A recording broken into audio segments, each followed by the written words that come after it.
citizens of the Nigelverse. It is Nigel here, and welcome to another review. So, this time we are reviewing Star Wars Episode 7, The Force Awakens. Now, as always, I am not a professional movie reviewer in the slightest, just a man who enjoys a good time, and I, for the most part, had a good time with this movie. The first time in a few weeks that we're reviewing a Star Wars movie.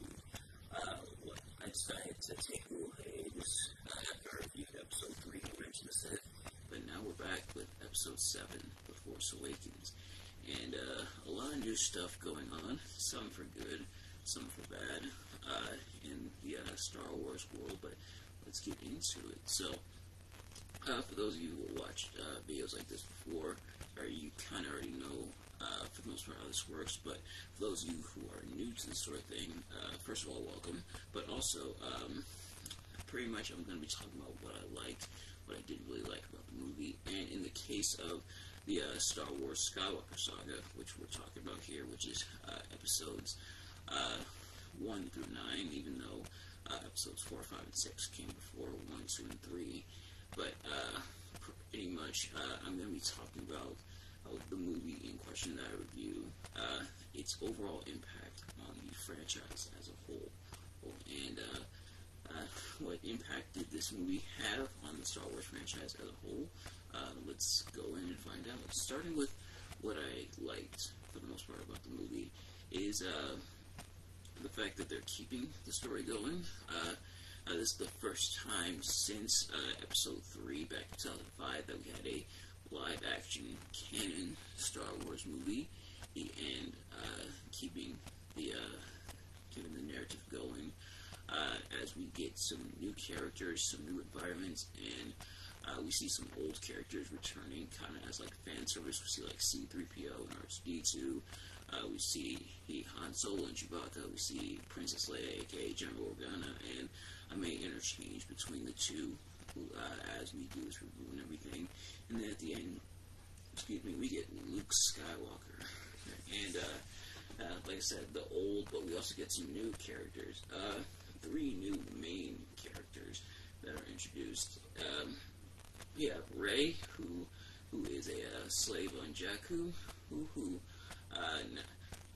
is waiting for her family. She lives on Jakku and is waiting for her family to come and get her, but they never come, so she decides to go through resistance when they come to her planet, and she runs into BB-8, the droid with the ball and everything, and is able to move around and stuff. We get Finn, a former stormtrooper, who decides he's had enough stormtrooping, enough of living the bad guy life, after taking out a bunch of the residents of Jakku, and so he decides to join up with the resistance, kinda. At first, he more so wants to just like get away from it all and pretty much like escape. But then, after Han Solo, Chewbacca, and Rey are all ambushed, he decides to join up with the resistance after all. And then we have Poe Dameron, the pilot, who sadly we see like in the opening part of the movie, and he interacts with Finn. Poe is captured by the Sith, aka the First Order, which we'll get to, and he's torturing everything because BB-8 contains a map to Luke Skywalker, so Poe's torturing everything, but Finn turns against the Sith army to pretty much help out Poe and leave and everything. But then Poe, who we think is dead, is gone for like a good portion of the movie, like about half the movie. He shows back up and then just as a pilot in the background, which kind of sucks. I wanted to see a little more from him. I think we do get a little bit more from him as the movie goes on, but I did want to see a little more from him because he had potential in terms of like the character and everything. And in terms of these new characters being introduced, like what overall parts do they play in the story? For now, they're just kind of new.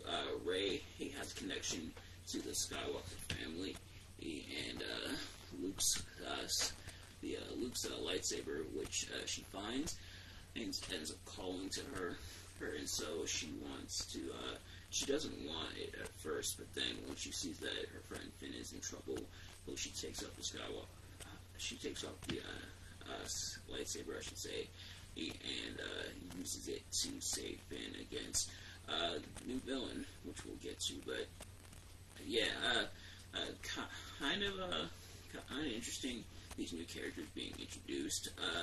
Not a whole lot of meat on the bone, sadly, when it comes to them, but hopefully they'll be explored in later movies. In terms of the bad guys this time around, now we have the First Order. So before it was the Galactic Empire, the evil Galactic Empire in the originals, and then it was the Sith taking over the Republic in the prequels.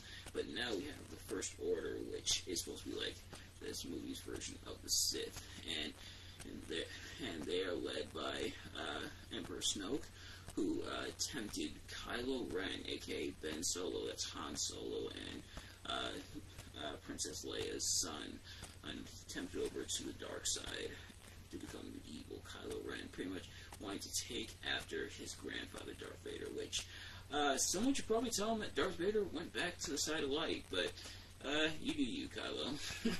But yeah, so, oh, and of course with a lot of Sith around this time, starting with the prequels, Kylo has the cool new lightsaber with the main part and then the two little edge hearts at the end. But in terms of what I didn't really like about the movie, for starters, I do wish we got to see a little more of the First Order, like how they came to be and everything. And hopefully we'll get to see them explored a bit more as we go on. And I feel like the characters could have been fleshed out a little more, and I feel like the fan service was kind of just that, fan service to remind people, hey, this is a Star Wars movie. But the movie has the gall to kill off Han Solo in this movie. Kylo stabs him with the lightsaber, which that is a gutsy move, kicking off this new era of Star Wars by killing off one of the most iconic Star Wars characters in Han Solo. Pretty gutsy move, and I get it, they want to establish that Kylo, like, wants nothing to do with his family, and has definitely turned over to the dark side, and so he kills his father, but I feel like with that, you kind of risk alienating some of that older fan base when it comes to the characters, because Han Solo is like an established character, and he's someone who is so beloved at this point. It's not like Obi-Wan where he dies in like the first ever Star Wars movie, and then you learn more about him in the prequels and everything. And that, I think, is different because Obi-Wan was already established as a character. Obi-Wan, aka Ben Kenobi, is already a character in Star Wars canon who dies in like Episode 4, but it's really the first Star Wars movie ever made. But then we learn more about him in the prequels. Now, if it was reverse order, where it was 1, 2, and 3, and then 4, 5, and 6, the same thing might happen with a new era starting, but it starts with Obi-Wan being killed off. And I feel like that's kind of what we get with Han here. Now, sometimes some main characters do have to be killed off in order for the narrative to work, but definitely gutsy. Definitely gutsy and a bit risky to do that here. But speaking of Han Solo, why weren't him and Leia allowed to remain as a couple in the movies? Why did they have to be split up? I think my theory is that it explains why Kylo Ren fell to the dark side, but I mean, Anakin had Jedi around him and he fell to the dark side, although we find out that the Republic was being corrupted and that the Jedi were kind of stubborn and kind of had their own problems, but Han and Leia could have been still a couple, could have remained a couple, and Kylo still fall to the dark side and everything. And so why did Han and Leia have to be split up? Of course, Leia stayed with the Resistance and everything, and Han went back to being a smuggler, bounty hunter, and everything. alongside Chewbacca. So well, it almost feels like that whole romance was kind of undone, which does alienate. There's that phrase again, alienating that like older fan base who remembers Han and Leia being together and remembers how Han grew as a character, where he was just like a simple bounty hunter smuggler. Now he's a bit more responsible, working with the Rebel Army and everything alongside Leia. But now he pretty much went back to that. And why did he have to revert? Why not just have him stay with the Resistance, have him stay with Leia? And like I said, you could still have Kylo fall to the dark side and everything. It still could have been possible. They could have explained it a different way. Him still being tempted away by Emperor Snoke and everything, over to the dark side. But having that be undone, I think, kind of soured me a little bit. And ultimately, it was kind of weird. Like, why would you undo that goodwill that you established by having Leia and Han get together in the older trilogy, and then in this new one, now they're split up again? It really made no sense. And I feel like the lack of like depth when it came to the First Order, the fact that they're just kind of there without really being explored, or does leave some questions unanswered, and not really in a good way, as to how did Kylo get tempted over, and how did it lead to the breakup of Han and Leia. It's kind of alluded to, but not really elaborated upon. But here's hoping that they elaborate on it a little more as we continue in the sequel trilogy. I'm still going to hold out optimism. I'm still going to try to give the sequels a chance, because ultimately, yeah, I feel like I should at least check it out for myself. Even with some negative reception from others, a lot more like the hardcore Star Wars fans, I think like kind of casual fans may not care as much about some of these changes, but it's a lot of hardcore fans, they didn't really like it. And seeing the older movies, the sequel, not the sequel, the original trilogy, and then the prequel trilogy, I kind of understand some of those frustrations, but I'm still going to give it a chance. We're still going to check out the rest of them, and we already started. We might as well finish off. So next time we do Star Wars review is going to be for Episode 8, The Last Jedi. But in the meantime, in terms of significance, like I alluded to, it's the start of something new, the start of the new chapter of the Skywalker saga, and it is a little weird that the Jedi still have to fight against the Sith, even though they were seemingly wiped out after Palpatine's death in Episode 6 of the original trilogy. But I feel like that would have been explained a lot better if we got more backstory as to how the First Order came to be. But like I said, here's hoping that the later movies will elaborate. But nevertheless, thank you all so much for watching. I hope you enjoyed my review. If you did, please like, comment, subscribe, share with your friends, turn on post notifications so you know every time I upload a video, so you can check it out as soon as it drops. And I will see you guys later. Peace.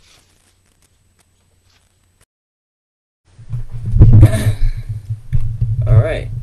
Hello everyone, it is Nigel here once again, and this is going to be another movie review. So, this time we are reviewing Star Wars Episode 8, The Last Jedi.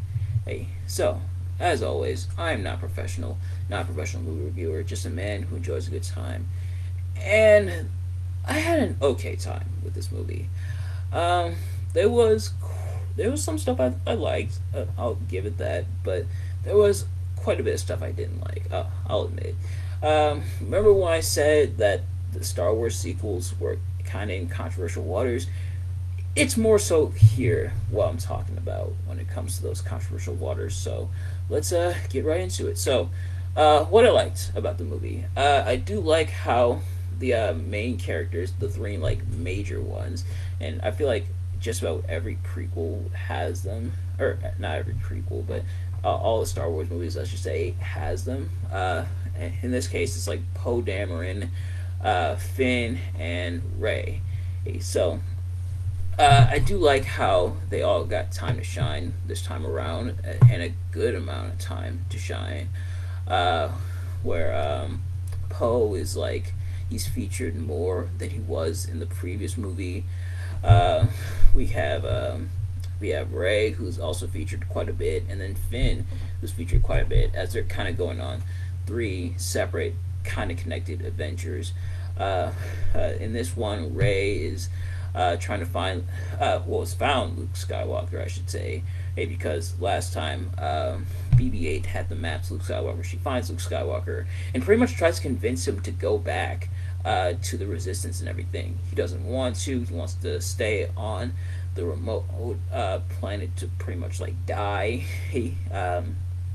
And he doesn't want to go back. He doesn't want to return. So, meanwhile, Poe and Finn are kind of working together to make sure that the Resistance can outrun the First Order, which is like tracking them through light speed, and they're running out of fuel and everything. So they're trying to do that, and they end up Poe tries to stall as much as possible, and General Organa kind of goes out after the Resistance ship was attacked, so she's like out of commission for a good portion of the movie, and Poe is clashing with the new leader who's put in place, and meanwhile Finn and Rose, who's a new character they introduced, are trying to find the Master Codebreaker to stop the tracking through lightspeed and everything. And so those stories are trying to develop. Kylo is more so coming to odds with himself and his internal strife, which is pretty much like his evil form, which is Kylo Ren, and his good form, Ben Solo. He's trying to combat at those, at least within himself, that internal struggle. He ends up killing Supreme Leader Snoke, but he still is like evil. Rey almost convinced him to go to the light side, but Kylo wants to abandon both Jedi and Sith, and Rey's like, no, the Jedi are still trying to are still good. They're still trying to win out, and Kylo essentially is still part of the Sith, aka the First Order. And then Kylo strikes down Luke. So Luke, who does return after burning down the tree that contained the last stuff of the Jedi, Luke essentially comes to terms with his sort of failure to teach Kylo, which it turns out Luke tried to strike down Kylo because he sensed evil in him, and that kind of caused Kylo to go more to like the dark side. But Luke eventually returns, reunites with Leia. Sadly, finds out Han passed away. He was killed by Kylo Ren last movie. Which, if you haven't already, go check out that review. Luke battles Kylo. Gives the Resistance enough time to escape the base that they just established on, I believe it was Hoth, where there was the old base in the OG Star Wars trilogy. But Luke pretty much distracts Kylo, gives him enough time to escape. Kylo kills Luke, so Luke is like now bounds him. Luke pretty much passed away, goes on to be with the Force and everything. And so, the story unfolds, and I get the story they're trying to tell, and I do like how the characters get a bit more time to shine. We see more interaction with Rey and Kylo as Kylo slowly goes more towards the light side and everything, and there's some humor, there's some battles and stuff like that. Traditional Star Wars stuff. So, now for what I didn't like about the movie. Honestly, this movie kind of feels all over the place in terms of like its story and everything. It doesn't quite know. It feels like it doesn't quite know what it wants to be. You have Rey who's trying to get at Luke, but Luke is kind of like, no, I don't want to do it. And he's presented as kind of like still good, still wants to be in line with the Force and the Jedi and everything, but it's still kind of bad because he killed Kylo. Well, he almost killed Kylo, because Kylo / Ben Solo goes to the dark side and everything, and then Kylo, it seems like he's turned to the side of good, and killed Snoke, but then he goes right back to bad. And then Poe is like he's supposed to be like the hero, like come on, we can take on the First Order and everything, but it turns out like his intentions are bad, even though the other lady, the one who takes over after Organa goes down, on I forget her name. I'm not really good with names.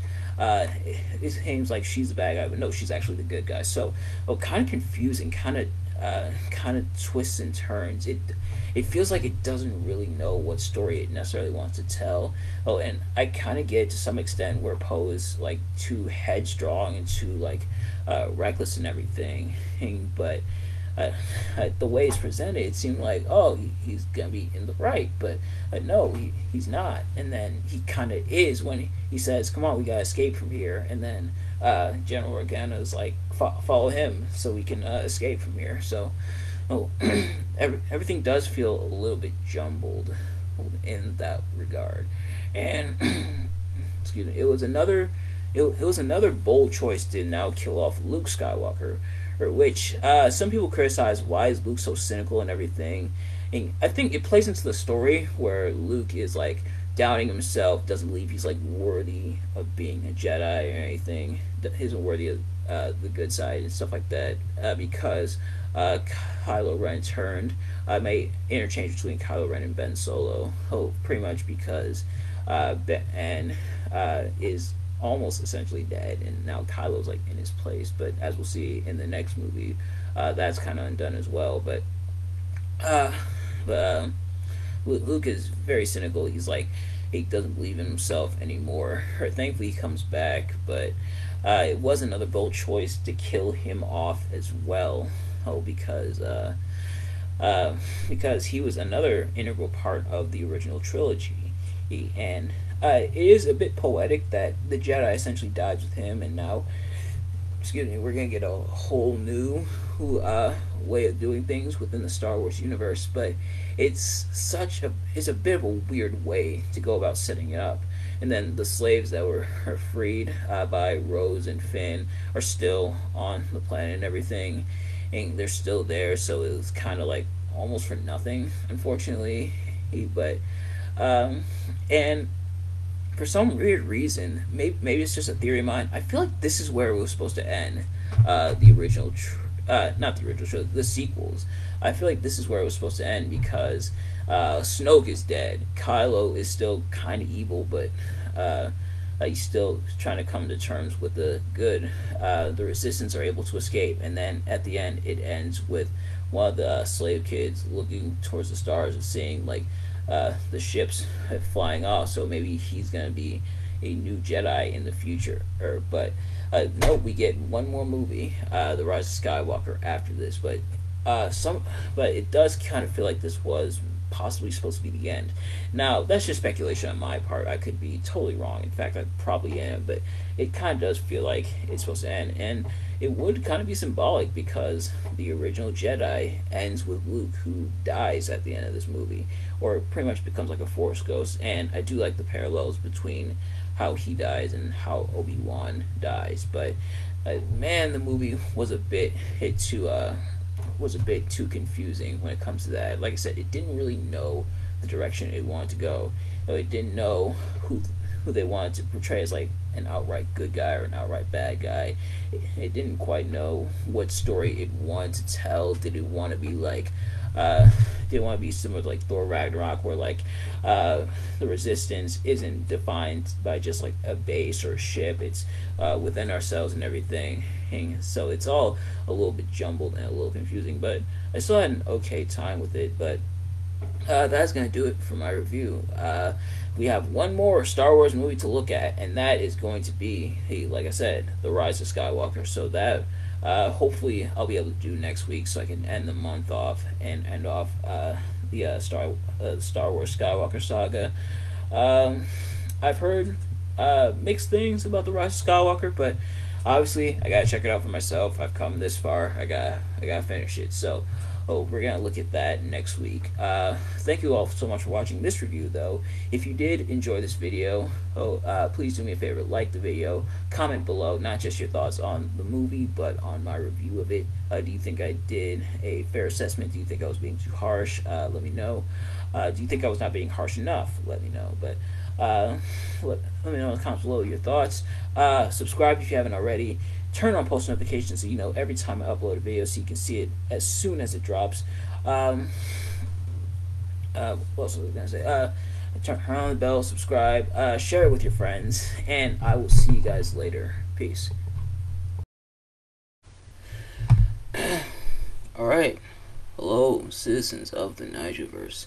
It is Nigel here, and today we are reviewing the last movie in the Star Wars Skywalker saga. We have finally reached the end of the Skywalker saga as we review Star Wars Episode 9, The Rise of Skywalker. So, first things first, as always, I am not professional movie reviewer at all, not professional movie analyst or anything like that, just a man who enjoys a good time. And I'll be honest, I had a surprisingly good time with this movie for the most part.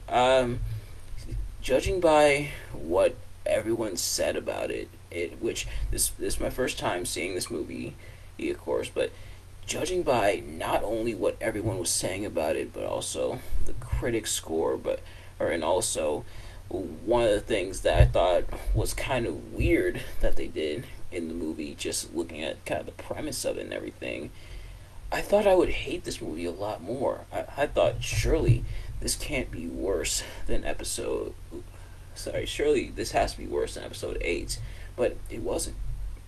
Honestly, this might have been, would I call this the best in the sequel trilogy? That's very debatable. Well, I don't know if I would call it the best, but yeah, I actually ended up kind of liking this movie for the most part. I feel like I feel like I can kind of get some of the reasons why some people probably didn't like this movie, but me personally, I had a pretty decent time with it. So, without further ado, let's get into it. So, for those of you who've seen my reviews before, you kind of already know how this works. For those of you who haven't, pretty much I'm going to be talking about what I liked about the movie, what I didn't like about the movie, and maybe this is why I enjoyed the movie, but I am not a hard man to please. Just give me a good time, even if it's a bad time, because sometimes a bad time or like a bad movie can turn into a good time because you're just sitting there or laughing the entire time. But this movie definitely wasn't one of those movies. Do I think it's the best Star Wars movie ever? Definitely not. But it was better than I thought it would be. So, getting into what I liked, we finally see the culmination of a lot of what they were building up throughout the sequels. Rey and Kylo Ren's relationship, which I forgot to mention last movie, something it introduced, and it's more potent here, is that apparently Rey and Kylo Ren, aka Ben Solo, I'm probably going to interchange between the two, they're able to communicate and pretty much like be with each other throughout using the Force and everything. Of course, the Force is very mysterious and everything like that, so they're able to teleport or to where each other are, see where each other are, and they're able to actually grab stuff from where the other person is. And it was pulled off kind of weird in the previous movie. And I think they were able to explore it a little bit more in this movie. We see Poe and Finn become co-generals after General Organa passes, after I believe it was implied that Rey accidentally killed her when she stabbed Kylo Ren as they were battling. We see Lando return. We see the First Order finally fall.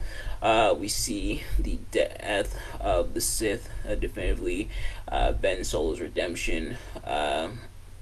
We see Rey pretty much rise up to the occasion and defend the Jedi and everything.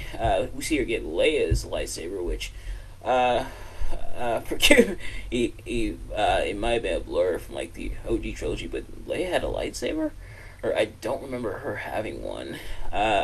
She probably did, and I probably just forgot. But yeah, so Leia had a lightsaber, and Rey brought both of them to the battle against the main villain of this movie, which we'll get to, because it's one of the reasons why I thought I wouldn't like this movie, but. She brought both lightsabers, and she actually ended up giving one to Kylo for him to fight off the First Order, or as it would be turned into, the Final Order. We see the fall of the First Order and the Final Order. We see that the Resistance finally gets some help from some friends, and a couple of them return from like the original Star Wars trilogy.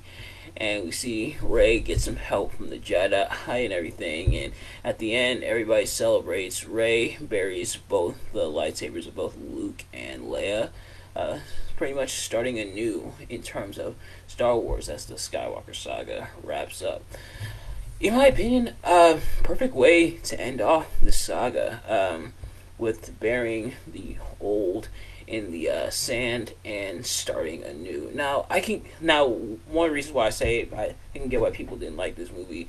I feel like having the bold choice to bury the lightsabers of both Luke and Leia kind of could be seen as like turning off the old fans. Like, oh, you remember the lightsabers that belong to these old characters? Oh, now they're not being used anymore. Now we're going in a different direction. Screw you guys. And I don't think that was their intentions in the movie. When Rey buried the lightsabers, I think it was more so like Luke and Leia, and honestly the Skywalker name, which included Anakin and Padme, all came to a close after the fall of the Sith, the ultimate definitive fall of the Sith, and the First Order and everything. So I think it's definitively saying this is done.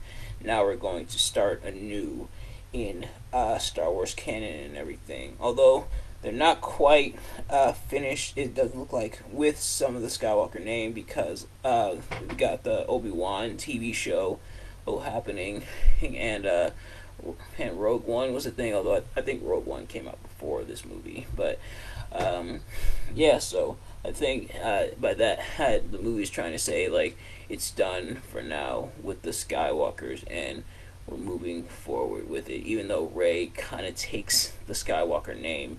When the lady on Tatooine asks who she is, she says Rey Skywalker. I get what they were trying to do, but I can see that it may turn off some fans, and because and you gotta be careful, I think, with stuff like that in the message it's trying to send, because that can be misconstrued. For example, an example I give. So, down in NXT, Braun Breaker, one of the things he does is he has like a foam X logo for like NXT and everything, and he kicks it.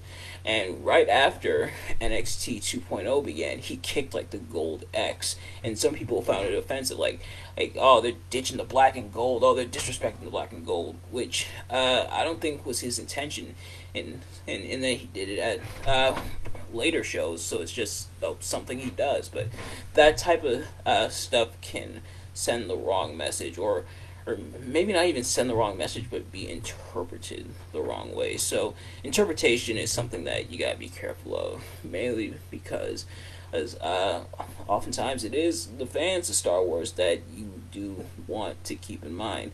You want new fans, obviously, to be part of the Star Wars fandom and watch the movies and everything, but you also gotta keep the older fans in mind. And like I said, I don't think they meant to try to turn off the older fans, but that's kind of what it kind of could be interpreted that way. I kind of figured that's likely what they meant, and because I try to see like both sides of the paradigm, so I can kind of see what they meant. But like I said, things wrapped up nicely. General Organa passes and pretty much goes on to be with Ben Solo.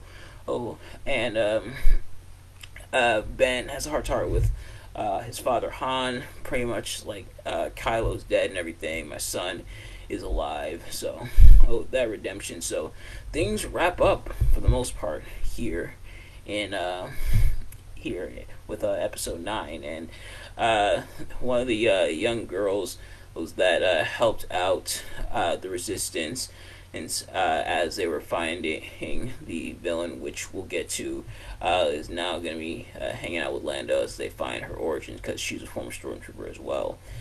Oh, as for one of the things I didn't like, or some of the things I didn't like, I should say, it's finally time to talk about the elephant in the room. They brought back the man I've been alluding to up until this point for this review, Emperor Palpatine.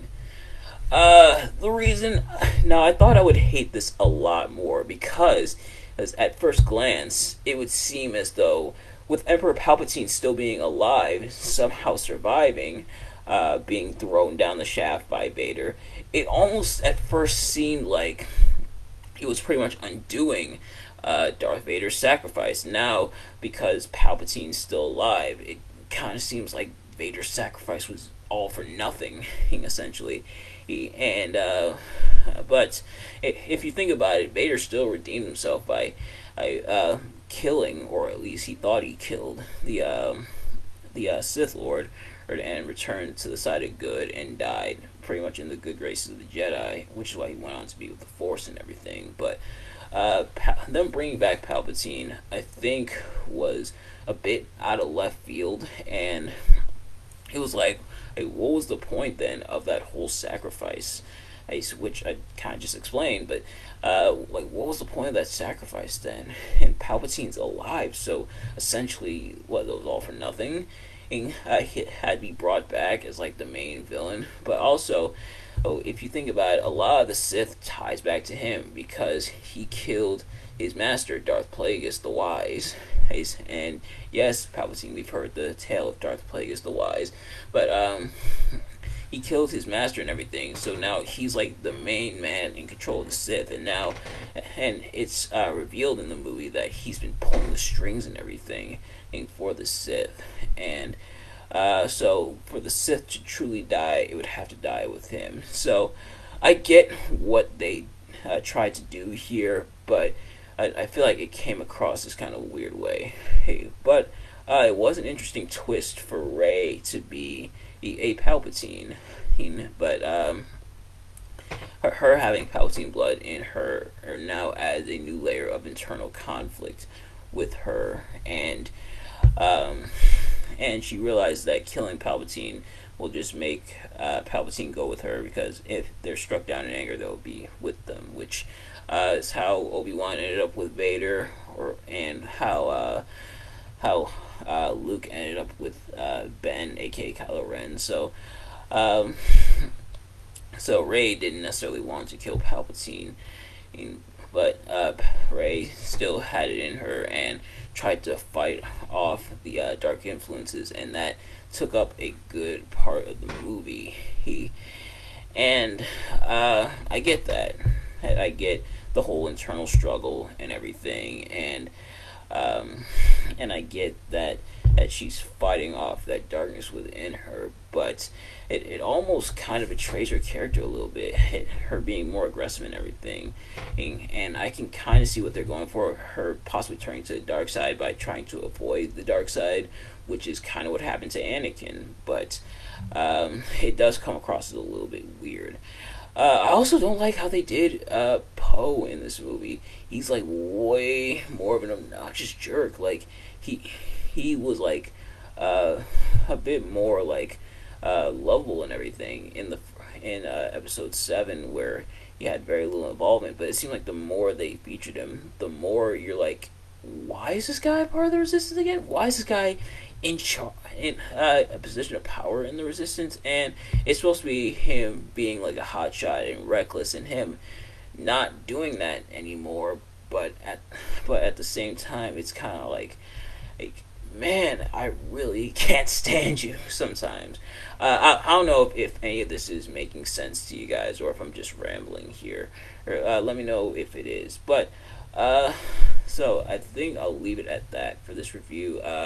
Like I said, I like this movie more than I thought I would. Like I said, not the best Star Wars movie. I wouldn't call it the best, but I definitely liked it a lot more than I thought it would. And I want to see where Star Wars goes from here. At the time of this recording, they just released a new series, Star Wars Endor. So I gotta catch up on the Star Wars TV shows as well. And honestly, there's a lot of stuff I gotta catch up on Disney Plus. I haven't even caught up on all the Marvel shows that was on Disney Plus. But anyway, thank you all so much for watching. Retrospective is probably going to come some point in October. It's probably going to be one of the only non-Halloween related things that I do for that month, but I do want to have it out for you guys. And I think this possibly might put some wrench into my retrospective, because I kind of already had in my mind how the retrospective was going to go, but actually seeing this movie kind of changes things. And I think this is why I think this ultimately proves one of the things I've said, which I ironically almost didn't follow, is that see stuff for yourself, because there's a chance you may like it more than you thought, or you may dislike it more than you thought. Always see stuff for yourself. And this movie I saw for myself, and I ended up liking it a lot more. So I really should have taken my own advice on that. But thank you all so much for watching. I hope you enjoyed this video. If you did, please do me a favor. Like the video. Comment below, not just on my review, but if you've seen Star Wars Episode 9, what's your thoughts on it? And as we wrap up the Skywalker saga, retrospective is coming at some point in the month. Subscribe if you haven't already, and follow my other social media links. We have a Facebook, an Instagram, and a Twitter. If you haven't already, go follow those. I have a link tree in the description. If I don't, then I will add it. Turn on bell notifications so you're notified every time I upload a video, so you can see it as soon as it drops. And share it with your friends, and I will see you guys later. Peace.